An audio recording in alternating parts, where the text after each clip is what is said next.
জিসিএসইতে কৃতিত্ব অর্জনকারী শিক্ষার্থীদের সম্মাননা ও অ্যাওয়ার্ড প্রদান করেছে ঐতিহ্যবাহী ও প্রাচীনতম কমিউনিটি সংগঠন জগন্নাথপুর উপজেলা প্রবাসী সংঘ। বিস্তারিত জানাচ্ছেন আমাদের ওল্ডহাম প্রতিনিধি মোহাম্মদ শামীম আহমেদ। ওল্ডহামে জিসিএসসিতে কৃতিত্ব অর্জনকারী শিক্ষার্থীদের সম্মাননা ও অ্যাওয়ার্ড প্রদান অনুষ্ঠানটি ছিল এক অনন্য ও গর্বময় মুহূর্ত।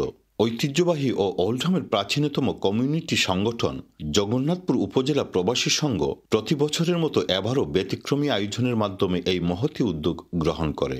দেওয়ান মহসিন উদ্দিন ও খালিস মিয়ার সঞ্চালনায় প্রথমেই পবিত্র কুরআন থেকে তেলাওয়াত করেন মাওলানা লিয়াকত আলী।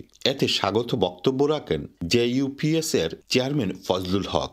এতে অতিথি হিসেবে উপস্থিত ছিলেন deputy lieutenant Darren Clark, Oldham metropolitan borough কাউন্সিলের mayor Eddie Moores, Tameside metropolitan borough কাউন্সিলের মেয়র শিবলি আলম, ম্যানচেস্টারস্থ বাংলাদেশ হাইকমিশনের সহকারী high commissioner Mohammad Zubayed Hossain, councillor Abdul Jabbar MBE, Oldham সহ বিভিন্ন কাউন্সিলর বৃন্দ, স্থানীয় স্কুলের সম্মানিত শিক্ষক বৃন্দ, কমিউনিটির বিভিন্ন স্তরের নেতৃবৃন্দ এবং শিক্ষার্থীদের অভিভাবকরা সবাই মিলে শিক্ষার্থীদের সাফল্যকে উদযাপন করেন এবং আগামী দিনের পথ চলার জন্য তাদের উৎসাহ যোগান।